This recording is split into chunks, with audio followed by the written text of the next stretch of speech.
반갑습니다, 사실. 잘 지내셨죠? 네. 아유, 못 뵙는 사이에 다들 얼굴들이 좋아 보이셔서 너무 좋아요.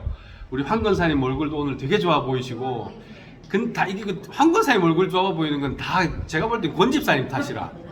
그죠? 권 집사님 계시니까 얼굴이 확 달라지셔요. 권 집사님을 우리가 자주 뵈야 되고, 권 집사님 기도를 많이 해야 될 것 같아요. 그리고 우리 집사님들 다들 우리 주축 세 분 정말 반갑습니다. 네? 잘 지내셨죠, 다들? 네. 너무 반갑습니다. 그리고 늘 변함없이 자리를 지켜주신 분 참 너무 감사합니다. 사실 우리 이용근 집사님하고 우리 윤선생님 너무 감사해요. 예, 제가 제일 힘 빠질 때 제일 힘이 되시는 두 분이신 것 같아요. 자, 어찌됐건 오늘은 예화를 하나 하면서 시작하도록 할게요. 미국 엘라베마주라고 하는 동네에 월터라고 하는 사람이 있었답니다. 이 사람이 이제 이삿짐 센터 하는 회사에 취직을 했어요. 취직을 해가지고 첫날부터 내가 최고의 모습을 보여줘야 되겠다 스스로에게 약속을 했답니다. 그런데 출근 전날 저녁 때 갖고 해가 졌는데 자동차가 시동이 안 걸리는 거예요. 차가 낡아가지고 시동이 안 걸리는 거예요. 그래서 어떻게 했느냐, 고객 첫 출근 때 첫 고객의 집이 자기 집에서 32km가 떨어져 있었대요. 미국은 원래 띄엄띄엄 집이 있잖아요. 그래서 32km나 떨어진 곳이라서 아침에 일찍 첫 차를 타도 대중교통이 발달해 있지 않은 동네다 보니까 거기까지 약속된 시간에 못 가는 거예요. 그래서 이 사람이 어떻게 했느냐, 자신과의 약속을 지키기 위해서 전날 밤 자정부터 걷기 시작했답니다. 32km면 한 8시간 걸리죠. 거기를 걷기 시작했대요. 새벽 4시쯤까지 계속 걸었답니다. 계속 걷다가 지나가던 경찰이 보고 저 사람 새벽에 와적하노 이래가지고 이상한 사람이다 해가지고 차를 세우고 당신 왜 지금 그러고 있냐, 방황하고 있냐 그렇게 물었더니 자초지종을 얘기했대요. 그랬더니 경찰이 아이고 그러면 타라고, 그래서 태워가지고 일찌감치 거기다 태워다 준 거예요. 고객의 집에다가 5시도 새벽 5시도 안 되고 태워준 거예요. 그래서 원래 출근해야 될 시간보다 훨씬 일찍 도착을 했답니다. 그리고는 그 고객에게도 자기가 왜 이렇게 일찍 왔는지에 대한 사정을 얘기를 했대요. 그랬더니 그 고객이 이 월터라는 사람의 열정에 놀라서 다른 직원들이 올 때까지 좀 쉬시라고, 좀 주무셔도 된다고 그렇게 얘기했는데도 불구하고 월터는 괜찮다면서 자기가 먼저 일을 시작해서 남들이 오면 짐을 바로 실을 수 있도록 짐 정리를 하기 시작하는 거예요. 이런 사연이 고객과 다른 직원들을 통해서 빠르게 막 번져나가기 시작했답니다. 그런 소문이. 그리고 그 회사의 사장의 귀에까지 들렸어요.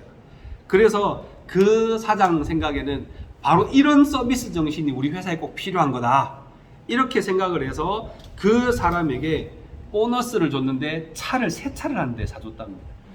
그렇게 해서 그 사람은 회사에서 승승장구하는 사람이 됐다는 그런 얘기가 있답니다. 자, 여러분들, 약속이라고 하는 것 지키라고 있는 거죠. 많은 사람들이 그죠, 약속은 깨지라고 있는 거라고. 근데 사실 약속은 깨지라고 하는 건 아니잖아요, 그죠? 지키려고 약속하는 거지, 깰 것 같으면 약속을 하지 말아야죠. 약속은 지키려고 하는 것인데 그 약속이 얼마나 소중한가 하는 것은 그 지키는 사람의 태도에 달려 있는 거예요. 그죠? 자기가 열심히 지키려고 한다는 것은 뭡니까? 그만큼 약속을 가치 있게 생각한다는 것이고, 자기가 별로 지키고 싶지 않아, 그죠? 지키려고 노력하지 않아요. 그러면 그 약속의 가치는 형편없고 보잘것없는 것이죠. 그러므로 여러분, 기독교인들은, 예수 믿는 사람들은 약속 지키는 것, 약속을 하는 일에도 신중해야 되겠지만 약속 지키는 일을 좀 잘 해야 될 것 같습니다. 저도 잘 못해서 참 우리 아들들한테도 미안하고 좀 그렇긴 한데 어찌됐건 잘 지켜야 될 것 같아요. 자기 자신에 대한 약속, 다른 사람과의 약속 잘 지켜야 될 것 같습니다.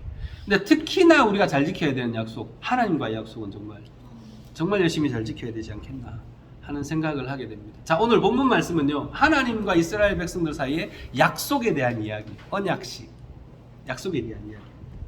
자, 그냥 간단하게 한번 좀 옛날 이야기부터 다시 한번 좀 정리를 해볼게요. 중간에 두주나 종려주일 빠지고 부활주일 빠지고 해가지고 이제 다 까먹었잖아요, 그죠? 그 전에 우리 뭐 했는지 아세요? 3주 전에? 출애굽기 어디요? 맞아요, 10계명 마지막 거 했어요. 10계명 했습니다, 3주 전에. 자, 그래서 10계명까지 우리가 살펴봤었는데요.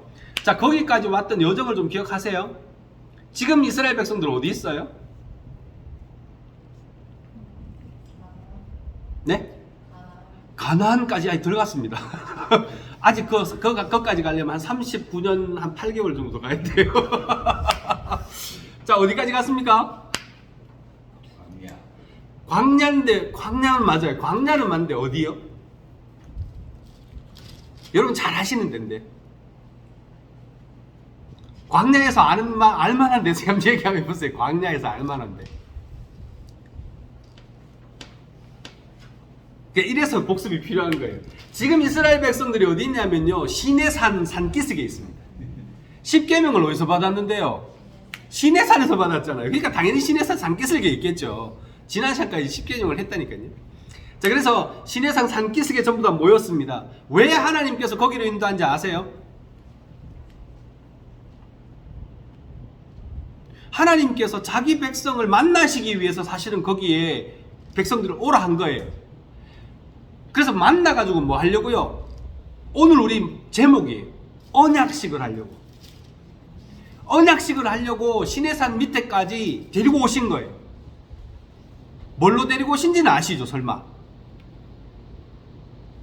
에? 모세가 그냥 가자 해서 간 거예요? 그렇죠. 불기둥 구름기둥 가지고 하나님이 직접 인도하신 거예요. 이때는요, 그 소위 말하는 여호와의 궤, 그죠? 그게 없었기 때문에 하나님께서는요, 그냥 뭐만 가지고 구름기둥과 불기둥만 가지고 거기까지 이스라엘 백성들을 인도해 오셨습니다. 그리고 모세도 그 하나님의 인도하심을 따라서 여기까지 온 거예요. 그리고 난 다음에 거기에서 하나님을, 백성들과 하나님이 만나고 그리고 언약식을 하시기 위해서 거기까지 온 거예요. 자, 여기까지 이해하시죠? 자, 그리고 난 다음에 하나님께서 뭘 하십니까? 거기 딱 도착하자마자 뭘 시키죠? 여러분, 언약식을 하려면 뭘 할까요? 자, 우리 생각해 봅시다. 약혼식을 해요, 누군가가. 뭐부터 할까요? 예? 준비해야죠. 그렇죠. 준비를 해야죠. 무슨 준비부터 합니까? 예? 뭐라고요? 식장. 아, 그렇죠. 요즘 식장이 필요하죠. 이거 이제 시내산 기슭이 그 식장이에요. 그리고는요? 살집. 예? 집. 아, 집은 또 저쪽에 가나안 땅을 이미 예약해놨습니다. 또요? 남자, 여자, 그쵸. 언약의 당사자, 약속할 당사자가 필요하죠. 하나님도 계시고 백성들도 왔어요. 자, 그 다음은요?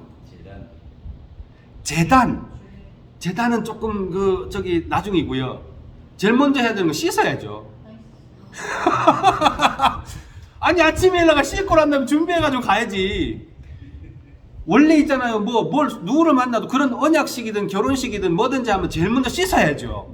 씻고 단장을 하고 만나잖아요. 그래서 하나님께서 시내산 밑에 이스라엘 백성들 데리고 오셔갖고는요, 이스라엘 백성들로 하여금 정결케 하십니다. 옷을 빨고 3일 동안 옷을 빨고 몸을 정결케 하고 목욕을 시키시고 대기를 하라고 하셔요. 다 잊어버리신 거예요. 제가 했습니다, 이거 설교 시간에. 다시 출애굽기 해도 되겠어, 이 정도면. 자, 어찌됐건 간에 그렇게 해서 정결하게 준비를 시키시고 난 다음에 하나님께서 이제 자기를 밝히십니다.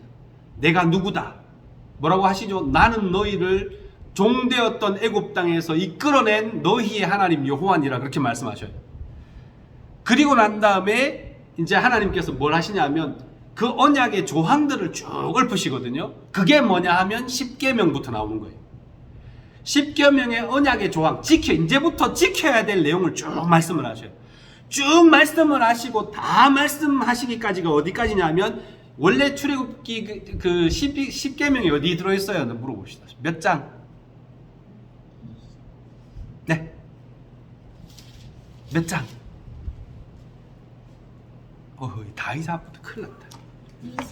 20. 20장. 20장에 기록이 되어 있습니다. 우리 지금 오늘 읽은 게 몇 장요? 24장. 23장까지가 뭐냐면 하나님과 이스라엘 백성들 사이에 지켜야 될 언약의 내용이 거기 다 들어가 있습니다. 거기까지 쭉 하나님께서 언약의 내용을 밝히시는 거예요. 자, 그런데 하나님께서 이걸 밝히시기 전에 한 가지를 먼저, 제안을 먼저 하셔요. 무슨 제안을 하시냐 하면 이렇게 말씀하십니다. 너희가 내 말을 잘 듣고 내 언약을 잘 지키면 너희는 모든 민족 가운데서 내 소유, 특별한 내 스페셜 소유가 되겠고, 그리고 내게 대하여는 제사장 나라가 되고 거룩한 백성이 되고, 그렇게 말씀하시거든요. 거룩한 백성이 되리라 이렇게 약속을 하셔요. 요거대로 하면. 그랬더니 백성들이 뭐라 그럽니까? 그 산 밑에 있던 모든 백성들이 다 그러면 우리가 하나님의 말씀대로 다 하겠습니다. 그렇게 맹세를 해요. 그게 뭐냐면 이제 준비를 시키는 거예요. 너 진짜 할 용의가 있는 거야. 이 언약을 맺을 용의가 있니? 라고 그랬더니 맺을 용의가 있습니다. 라고 대답을 한 거죠. 그리고 난 다음에 쭉 하는 거예요. 그렇게 해서 오늘 우리의 읽은 이야기가 시작이 되는 겁니다. 자, 오늘 읽은 이야기를 간단하게 좀 정리를 좀 해볼게요. 자, 20장부터 23장까지의 말씀을 오늘 우리 읽은 4절 보세요. 이 모세가 뭐 했다고요? 여호와의 모든 말씀을 뭐 했다고요? 기록했다 그랬어요. 그 기록한 말씀이 뭐냐면 20장부터 23장까지의 말씀을 기록한 거예요. 거기 보면 오만 거 다 나와요. 뭐 예를 들어서 내가 키우던 소가 다른 사람을 들이받아갖고 다른 사람을 상하게 하면 어떻게 해야 되느냐, 뭐 예를 들어 부모에게 욕을 하면 위해야 되느냐, 부모를 때린 자는 뭐 무조건 죽일지니라, 이런 얘기 쭉 다 나와요. 그리고 가난한 자를 송사하지 말고 재판장을 뭐 존중히 여기고 이런 얘기까지 다 나옵니다. 싹 다 나옵니다. 그런 내용들을 다 기록을 했어요. 싹 하나도 빠짐없이 다 기록을 했습니다. 기록하고 난 다음에 뭐 합니까? 산 아래에 내려가서 제단을 쌓고 그 다음에 12기둥을 세우죠. 12기둥은 누구를 상징한다고요? 이스라엘의 12지파를 상징하는 겁니다. 자, 그리고 난 다음에 뭐 하죠? 청년들을 보내서 소를 잡아가지고 하나님께 제사를 드리라 그럽니다. 그 제사가 두 종류의 제사가 드려지죠. 뭐와 뭐요? 번제와 화목제. 그리고 난 다음에 그 소잡아서 드린 그 제사를 드리고 난 다음에 거기에서 나온 피를 따로 담습니다. 그렇게 해서 피가 많이 나왔겠죠. 그래서 여러 개의 그릇에 담고 절반은 어떻게 하죠? 하나님께 뿌리고, 그러니까 제단에 뿌리고, 나머지 절반은 여러 그릇에 나눠 담아서 준비를 해 놓습니다. 그리고 난 다음에 어떻게 하죠?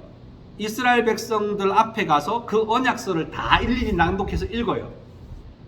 지켜야 될 일이 이거다고 다 말을 하고 난 다음에 어떻게 합니까? 다시 한번 여호와의 말씀을 우리가 준행하겠습니다 라고 확답을 해요. 이거는 이제 맹세예요. 앞에 거는 들을래? 듣겠습니다. 그러면 이런 내용이야. 정말 들을 거야? 듣겠습니다. 이렇게 된 거예요. 그리고 난 다음에 뭐 합니까? 모세가 피를 백성들에게 뿌립니다. 그러면서 뭐라 그래요? 이 피가 언약의 피다 그렇게 말씀합니다. 그리고 난 다음에 어떻게 합니까? 모세와 몇 명과 그 다음에 제사장 몇 명하고 백성의 대표 70인이 하나님께 올라갑니다. 근데 원래 죄인은 하나님 보면 다 죽어요. 그런데 그때는 죽이지 않으십니다.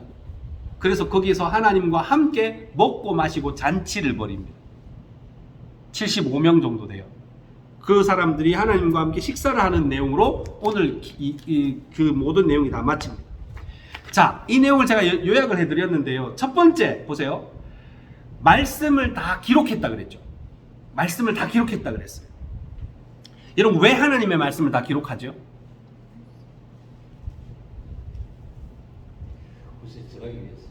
후세에 전하는 거 중요하죠. 후세에도 전해야죠. 또요. 지키려고.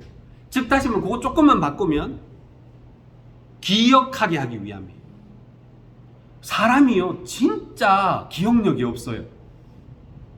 여러분 아시죠?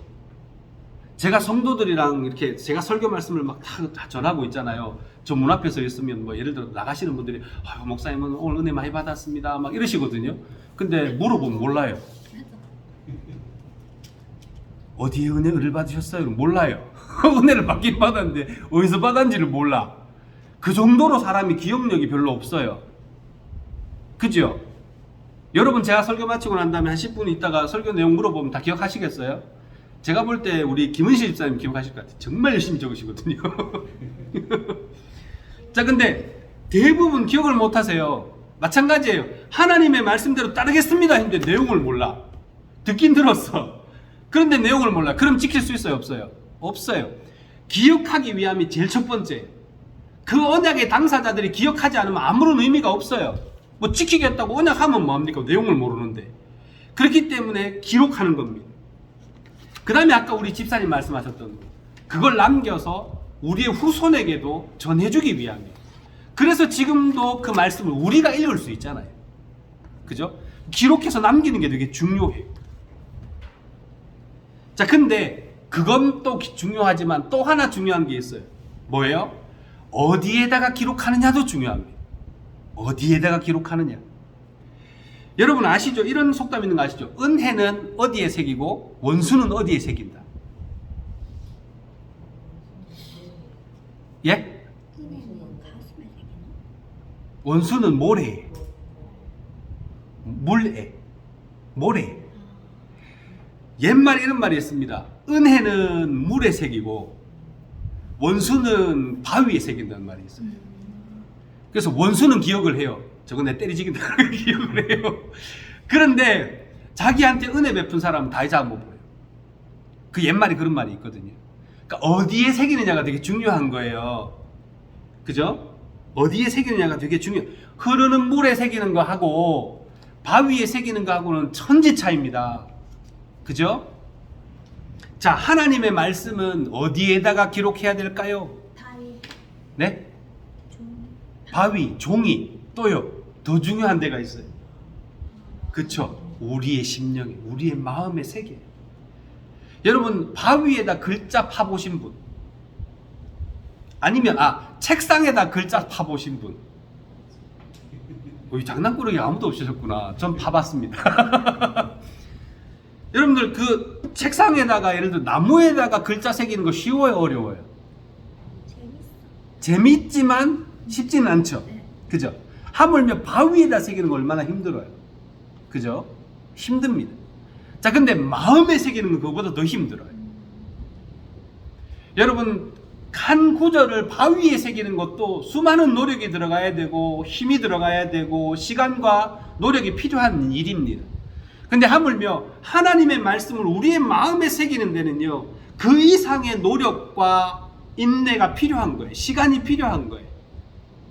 말씀을 새길 때는 우리의 마음속에 새겨야 합니다.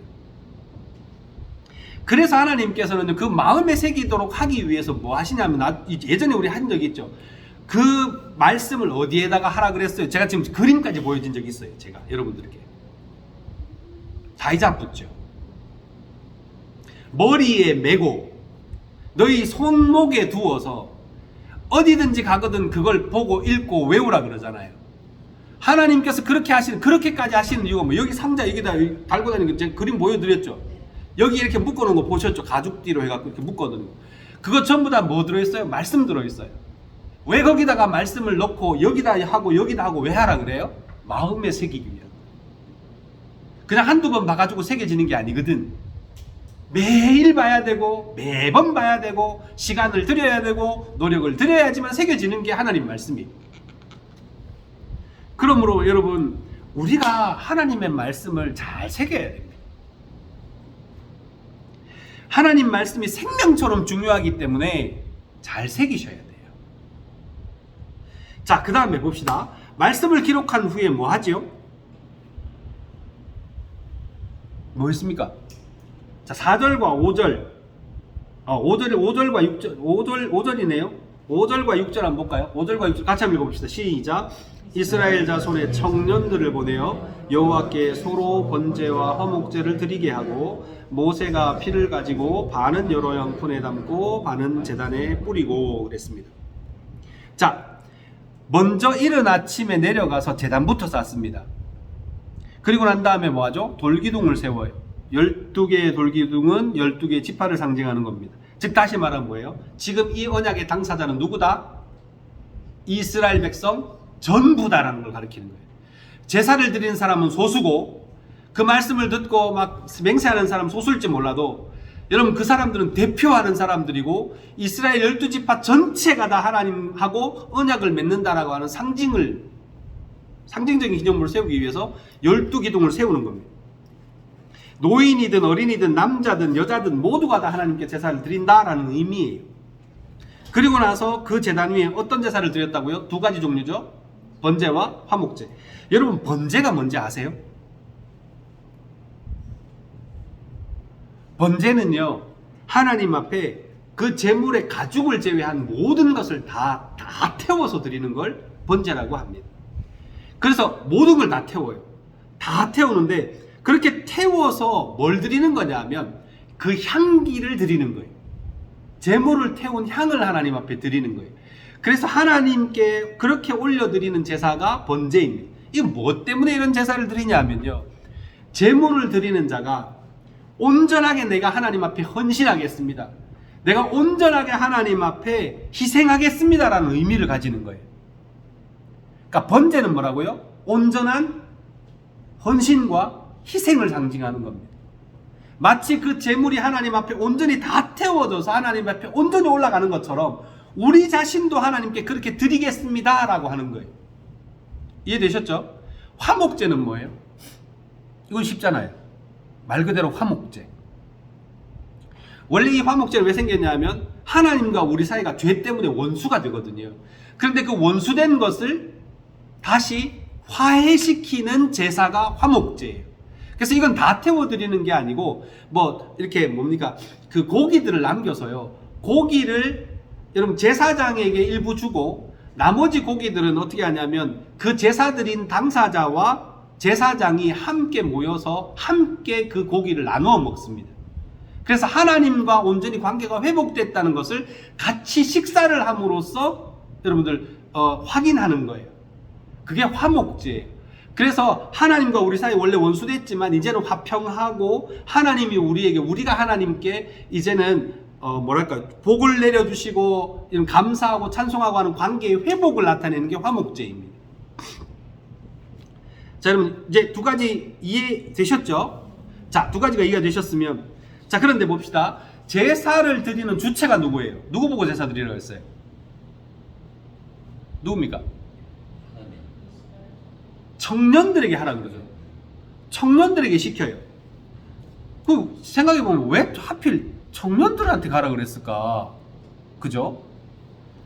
보통은 그렇잖아요. 제사장이 가거나 아니면 뭐 장로들이 가거나 이래야 정상이잖아요. 그런데 청년들 보고 가서 소를 잡아서 제사 드리라 그래요. 그 청년들이 가서 한단 말이에요. 왜 그랬을까? 제가 곰곰이 생각해보면 물론 딱 나와 있지는 않습니다. 그러나 곰곰이 생각해보면 이런 것 같아요. 이스라엘의 미래의 주축이 될, 즉 다시 말하면 이 언약에 확고하게 이제 뭡니까, 자리 잡게 만들어야 될 사람들이 바로 이 청년들이거든요. 여러분 이때는 아직까지 바로 가나안 땅, 약속의 땅에 들어갈지 아니면 40년 광야 생활을 할지가 결정되지 않은 때입니다. 그죠? 아직까지는 결정되지 않은 때였어요. 그래서 40년 동안 광야 생활을 할지 바로 약속의 땅으로 들어갈지는 모르는 때였는데, 그러나 어찌되었든지 간에 중요한 건 뭐냐면 하나님과 이스라엘에게는 이 세대가 제일 중요해요. 이 세대가 지켜야 돼요. 왜? 여러분 이스라엘 사람들이 전부 다 지금 뭐 하고 나온 사람들이에요? 노예 생활하고 이방 땅에 살다가 이방 문화에 익숙해져서 들어온 사람들이에요. 대부분이 우상 섬기던 또 내지는 하나님을 제대로 알지 못하던 세대란 말이에요. 그러다 보니까 하나님께서 율법도 주시고 뭐도 주시고 다 하시거든요. 그런데 이 이방 문화에 익숙해진 사람들보다 지금 이 젊은 세대들, 새로 나타난 이 세대들이 하나님의 말씀, 하나님의 그 언약의 기초에서 믿음으로 살아가는 새로운 시대, 새로운 어떤 국가, 새로운 나라를 만들어 나가야 되는 주체 세력이 바로 이 사람들이거든요. 그래서 이 사람들이 하나님 앞에 헌신되고, 이 사람들이 하나님과의 관계가 회복되고, 이 사람들이 제대로 세워져야지만 앞으로 이스라엘이라고 하는 나라가 온전히 하나님의 거룩한, 아까 약속했잖아요. 거룩한 백성, 제사장 나라가 될 수 있는 거예요. 그래서 젊은 세대를 세우신 하나님. 여러분, 거룩한 나라는 어떤 나라? 여러분 아시죠? 거룩이라는 게 뭐예요? 구별됐다는 말이죠. 다르다는 얘기예요. 똑같으면 안 돼요. 거룩하다는 건 세상과 똑같으면 안 돼요. 세상과 다른 나라예요. 전혀 다른 체제, 전혀 다른 나라, 그게 거룩한 나라예요. 그러니까 주변의 수많은 나라들과는 전혀 다른 나라를 세워야 하는 사명이 그들에게 있는 겁니다. 하나님만 섬기는 나라, 하나님이 왕이 되시는 나라, 하나님 말씀을 따라 살아가는 나라, 하나님을 믿는 믿음으로 하나 되는 나라. 이것을 실제로 구현하기 위해서 독특한 정치체제와 경제체제를 가져야 되는 그런 나라. 이런 나라를 세우기 위해서는 그 젊은 세대의 온전한 헌신이 필요하고 그들이 하나님과의 관계가 온전해져야 된다는 얘기입니다. 자, 그리고 난 다음에 이렇게 중요한 젊은 세대들을 세우시고 난 다음에 어떻게 하죠? 모세가 다시 한번 그 약속의 말씀을 읽고 그런 다음에 하겠습니다 하니까 언약의 피를 뿌리죠. 그죠? 언약의 피를 뿌립니다. 자, 여러분들 이 언약의 피 뿌리는 행위. 여러분 성경에서 피는 뭘 상징한다 그러죠? 제가 시간이 많이 가고 너무 막 마음이 급해가 막 나갑니다. 조금 양해해 주십시오. 피는 뭘 상징하죠? 생명이네. 그렇죠. 역시 우리 황건사님 연륜이 딱 보입니다. 피는 생명이라 그랬어요. 그래서 하나님께서 고기를 먹을 때는 피채 먹지 말라 하셔요. 피채 먹지 말라 하십니다. 피는 생명이기 때문에 이렇게 말씀하시거든요. 그러니까 피라고 하는 것은 생명을 상징하는 것이고 피를 뿌렸다라는 얘기는 무슨 뜻이겠어요? 그러면 생명을 걸고 지키라는 얘기. 이 언약을 배반하면 너희들은 이 피를 뿌린 짐승처럼 될 것이라고 하는 하나님의 약속인 겁니다. 고대 시대에 지금 이 이스라엘 백성들이 언약을 맺고 있던 이 시절에는요, 언약이라고 하는 것은 삶과 죽음, 생명을 거는 그러한 약속이었습니다. 그래서 그걸 어기면 거기에서 잡았던 동물처럼 되어도 자기는 불만 없다, 그게 합당하다, 당연한 거다라고 받아들이겠다라고 하는 언약이었어요. 그래서 이 피를 뿌린다고 하는 것은 생명 걸고 지켜야 된다는 의미가 되는 겁니다. 자, 이렇게 해서 이제 피를 뿌림으로 어떻게 돼요? 이제 모든 언약식이 끝이 납니다. 아니, 끝난 건 사실 아니에요. 언약식은 일단 끝이 나고 그 다음 뭐 합니까? 하나님께서 이스라엘의 70장로와 제사장들을 불러 올리시죠. 그리고 난 다음에 그 사람들이 하나님을 봐요. 하나님을 만나고 뭐 합니까? 잔치를 벌입니다. 먹고 마셨다 그랬거든요. 자, 그런데 원래 하나님을요, 죄인이 만나면요, 죽어요. 여러분들 모세도 하나님을 보았지만 하나님의 얼굴은 못 봤다 그랬어요. 오늘도 보니까 하나님 얼굴에 대한 거기 기록이 있어요, 없어요? 없습니다. 뭐만 있죠? 하나님의 발 아래만 나옵니다. 발 아래만 나와요. 발도 안 나와요. 심지어 발에 대한 그게 없어요. 발 아래가 청옥 같고, 그죠? 하늘같이 청명했다라는 기록만 나와요. 하나님을 뵈면 원래 죽습니다. 그런데 그때는 뭐예요? 11절 보면 하나님께서 그 존귀한 자들에게 손을 대지 아니하셨습니다. 이렇게 나와요. 하나님이 그 죄인들을 포용하신 겁니다. 그리고 난 다음에 원래 언약식을 마치고 나면 잔치를 벌이거든요. 왜 잔치를 벌일까요? 물어봅시다. 제가 여기 아까 피 뿌림에 대한 얘기를 너무 막 강력하게 해서 여러분들 와 이거 진짜 심각한 문제네 이렇게 생각하시고 야 이거 정말 이렇게 하면 이제 우리 죽었구나 이렇게 생각하실지도 모르겠는데, 여러분들 이렇게 언약을 맺고 난 다음에 잔치를 벌이잖아요. 왜 잔치를 벌일까요? 기뻐하는 거죠. 잔치는 기뻐할 때 하는 거예요. 왜 기쁠까요? 그렇죠. 이게 뭐냐면 그 언약은요, 일방 한 사람만 좋은 게 아니에요. 이 언약은요, 쌍방이 다 좋은 거예요. 하나님께도 큰 기쁨이 되는 것이고 이 백성들에게도 사실은 큰 기쁨이 되는 거예요. 여러분 이거 나중에 아실 수 있어요. 여러분 우상을 섬긴다는 건 참 괴로운 일입니다. 여러분 아세요? 우상을 섬긴다는 건 정말 괴로운 문제예요. 그래서 여러분 나중에 이스라엘 나라의 후기가 되면 우상을 몰록 같은 우상을 섬기는데 그 아골골짜기 아시죠? 아골골짜기 거기에 가서 무슨 짓을 하는지 아세요? 이 사람들이 자기들이 그 뭡니까 저주를 피하고 뭐 불행을 피하고 뭐 그렇게 하기 위해서 뭐 합니까? 자기의 자녀들을 불태워 죽여요. 거기서. 그게 뭐냐 하면 우상을 섬기는 거예요. 그러면 우상들이 자기들을 돌봐줄까봐, 복을 줄까봐. 우상을 섬긴다는 건 괴롭고 힘든 일이에요.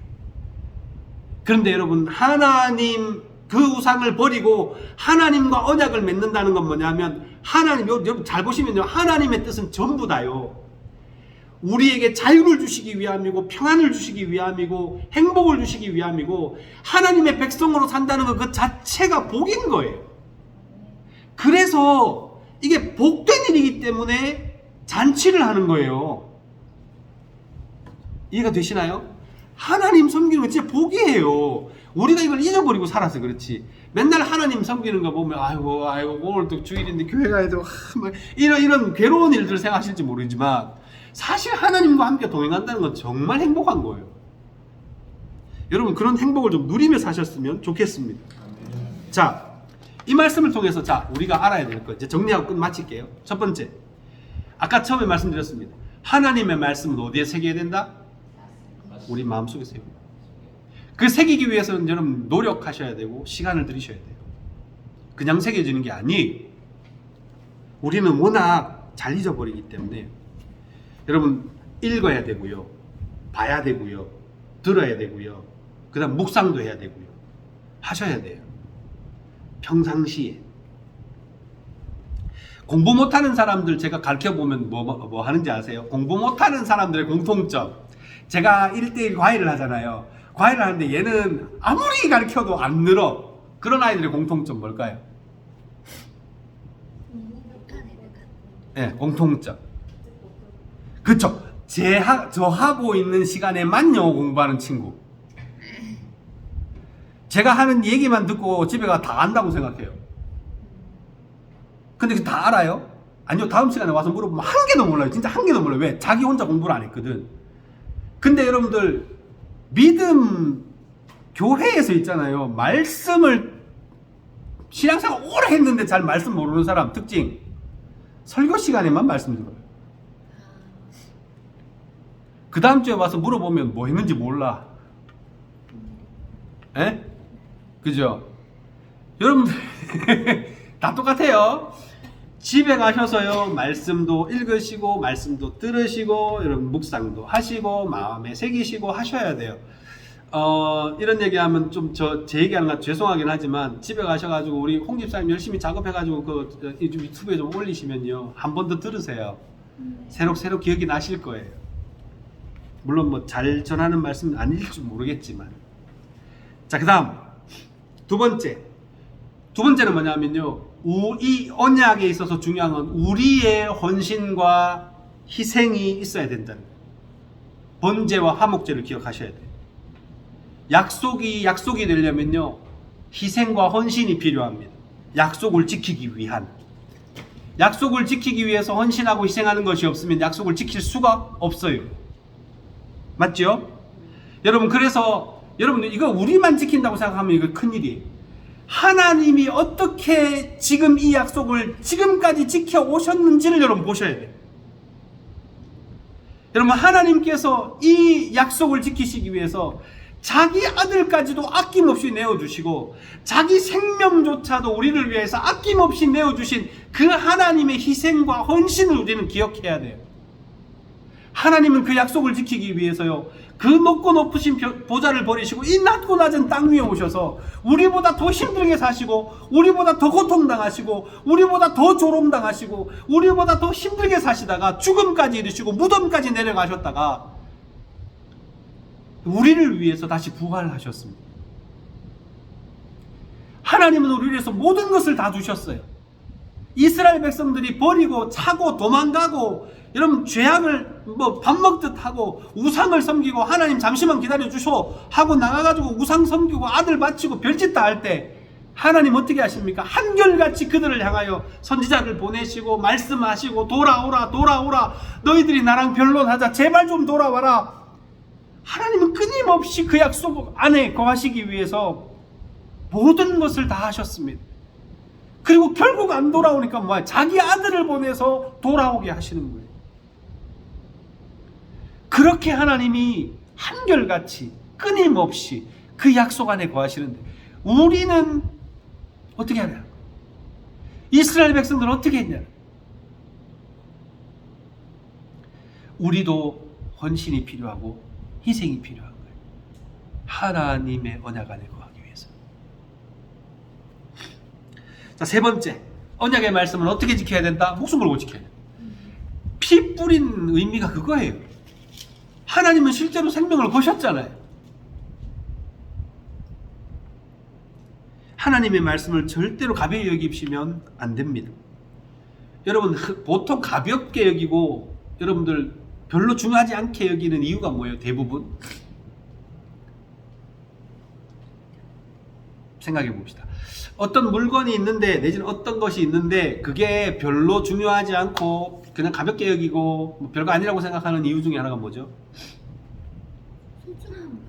소중한 거 아닌 거 또요. 왜 소중하지 않아요? 그것도 물어봅시다. 왜 소중하지 않아요?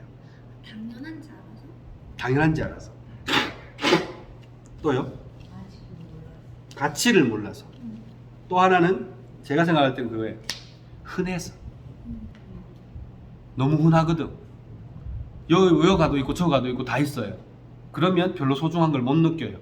뭐 어떻게 가든 뭐 말씀 다 듣을 수 있고 요즘 여러분은 말씀이 얼마나 많아요. 뭐 굳이 집 밖에 안 나가도 돼요. 그죠? 집안에 누워가지고 그냥 이것만 키면 다 말씀 들을 수 있습니다. 그것도 소위 말하는 잘 나가신다 하시는 목사님들 설교 다 올라와 있어요. 몇 년치, 6년치, 7년치, 8년치, 9년 전 것도 올라와 있더라고요. 설교 말씀 치면요 수천 건, 수만 건이 나옵니다. 그러니까 말씀 중한지를 몰라요.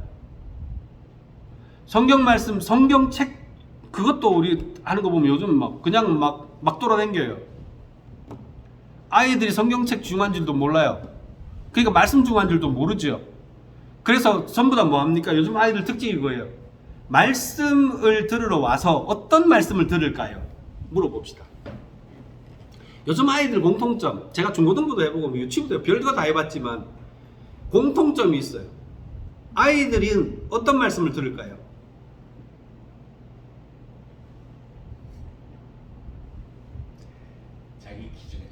자기 기준에 맞는데 재밌어야 돼요. 안 그래요? 여러분 재밌는 말씀을 좋아해요. 애들 재미없으면요 아무리 진리고 아무리 중요하고 아무리 보석 같은 말씀도 여러분들 재미없으면 안 들어요. 요즘 애들 그냥 재밌어야 들어. 그러니까 목사님들 다 뭐예요? 어떻게든 재밌게 만들려고 막 난리를 치죠. 그죠? 막 이상한 소리 내가면서 그렇습니다 막 이러면서 하나라도 좀 듣게 만들려고 난리를 치죠. 말씀도요 재밌어야 들어요. 요즘 아이들은요. 그러니까 소중한 걸 모르는 거예요. 말씀이 정말 소중하다는 걸 모르고 그냥 자기 귀에 재밌어야만 들어요. 그리고 재밌는 거 찾아다녀요. 그리고는 진짜 말씀 전하는 사람들한테 뭐라 그런 줄 알아요? 목사님 말씀 재미없어요. 목사님 좀 재밌게 하면 안 돼요? 물론 그건 목사 책임이긴 합니다. 목사가 재밌게 해야지.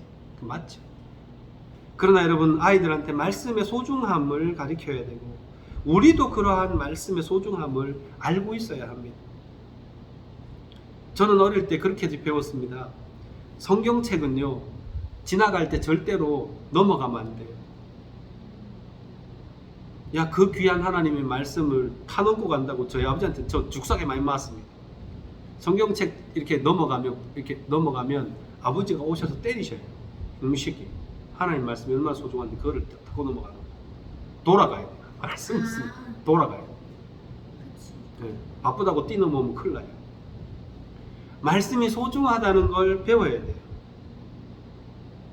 그래서 그 성경은 항상 제일 좋은 자리에 딱 놔두고.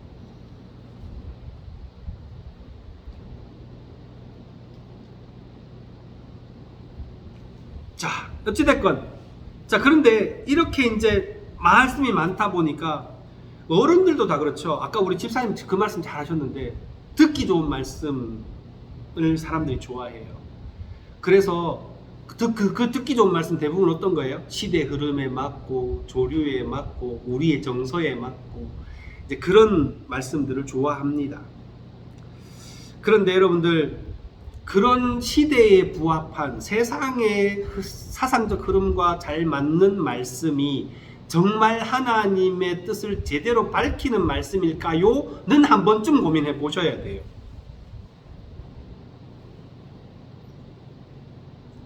정말 우리 귀에 거슬리는 하나님의 말씀은 하나님의 말씀이 아닐까요? 나하고 잘 안 맞아. 네? 나하고 잘 안 맞아. 그런데 그게 하나님의 말씀일 가능성이 없을까요? 그거 한 번쯤 고민해 봐야죠.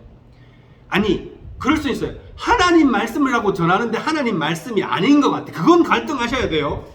이런 것까지 갈등 안 하시면 안 돼요. 하나님 말씀이라고 막 전하는데 보니까 하나님 말씀이 아닌 것 같아. 그건 진짜 심각하게 고민해 보셔야 돼요. 아, 이분 말씀을 계속 들어야 되나 말아야 되나 고민하셔야 됩니다. 그런데 나한테는 잘 안 맞는데 아무리 성경 말씀을 뒤져봐도 저건 진짜 하나님 말씀 맞아. 그러면 우리는 그 설교 말씀 내지는 그 하나님의 말씀을 무조건 난 듣기 싫어하고 안 들을 거예요? 그건 한번 고민해 보셔야죠. 그죠? 여러분 귀에 거슬리더라도 하나님의 말씀이라면 아멘 할 수 있는 지혜와 용기가 필요합니다. 그리고 말씀이 넘쳐나서 흔해져 버린 이 세상 속에서 우리가 다시 한번 기억해야 돼요. 하나님 말씀은 정말 소중한 거다 라는 걸 기억하셔야 돼요. 네 번째로 하나님의 그 십자가의 언약은요, 은혜라는 걸 기억하셔야 돼요. 예수 믿는 거 힘들게 자꾸 괴롭게 그렇게 예수 믿지 않으셨으면 좋겠어요. 예수 믿는 건 행복한 거예요. 예수 믿는 건 즐거운 거예요. 내가 정말 외로울 때, 내가 정말 힘들 때, 내가 진짜 아무도 안 들어줄 때. 여러분, 제가 어제 그 우리 가족 모임에서 설교를 했거든요. 우리 8분의 우리 성도들 추모 예배를 우리 1년에 한 번 같이 드리는데 우리 가족들 모두 모여가지고 그때 제가 한나에 대한 설교를 했어요. 근데 한나 이야기를 하면서 제가 한 가지 깨달은 게 있었어요. 한나가 자기랑 같은 와이프 하나 더 있잖아요. 분인나라고. 계속해서 괴롭혀요. 남편을 괴롭혀야 될 낀데 한나를 괴롭히거든요. 한나가 너무 힘들어요. 근데 그 힘든 한나에게 엘가나라는 자기 남편이 어떻게 하는지 아세요? 기억하세요? 알아요? 어떻게 해요? 예? 그쵸. 제일 먼저는 뭐냐면요, 물질적으로 채워줍니다. 제사 드릴 때 2배씩 줘요. 아들들하고 분인나한테는 요만큼 주고요, 한나한테는 혼자인데 이만큼 줘요. 채워줍니다. 그러고 난 다음에도 계속 분인나, 그렇게 하면 어떻게 될까요? 예를 들어서 분인나는 자녀가 있고 얘는 자녀가 없는, 한나는 자녀가 없는데 남편이 한나만 좋아해. 그래서 한나한테는 예를 들어서 뭐 100만 원을 주고 저기에는 50만 원 가지고 나눠 하라 그러고 그랬어요. 그럼 어떻게 될까요? 결과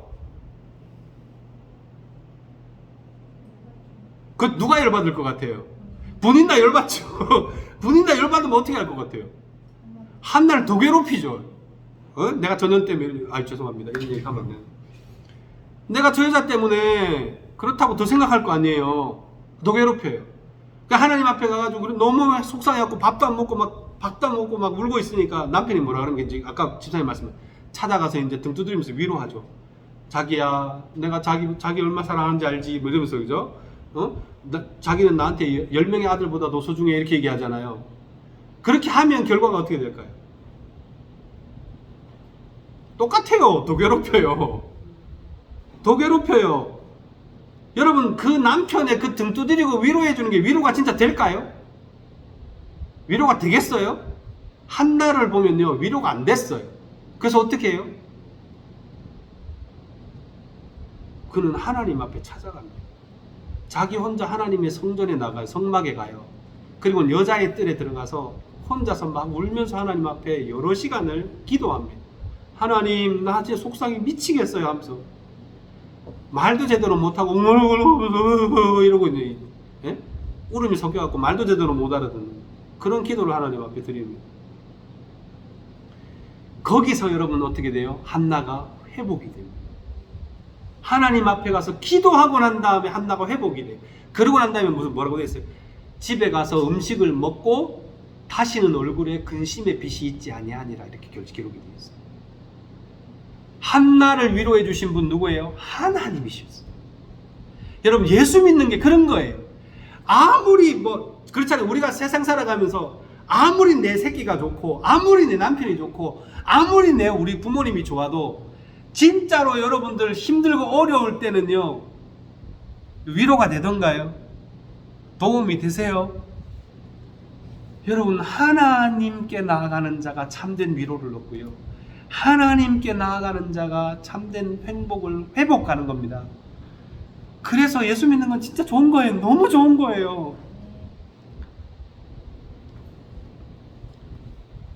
여러분, 그래서 예수님께서 이렇게 예수 믿는 건 구원과 자유의 그 기쁨이 있기 때문에 예수님 뭐라고 얘기하냐면, 복음이 뭐 하고 같다 그래요? 밭에 감추인 보화 같고 장사치가 나가서 우연히 만난 진주 같다 그랬어요. 그 진주와 보화의 값어치가 어느 정도 돼요? 자기의 모든 재산을 팔아서 그것을 샀다 그랬거든요. 그러게 사도 아깝지 않을 만큼 귀하다 그랬어요. 그게 하나님 나라고 그게 복음이에요. 우리는 이 소중함을 잊어버리고 살아요. 이게 얼마나 소중하고 이게 얼마나 행복하고 이것이 얼마나 귀한 것인지를 잊어버리고 산단 말이에요.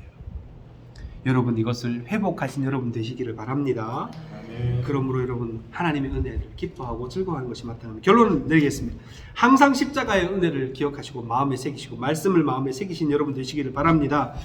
여러분, 그리고 그 맺은 언약을 신실하게 지키시는 우리 하나님께 감사를 드려야 합니다. 그리고 언제나 우리도 하나님처럼 한결같이 그 언약 안에서 거하신 여러분 되시기를 바랍니다. 그래서 이 땅에서도 참된 기쁨을 누리시고 하늘나라 소망을 가지고 행복하고 멋지게 살아가신 여러분 되시기를 주님의 이름으로 축원합니다. 같이 기도하시겠습니다. 기도하겠습니다.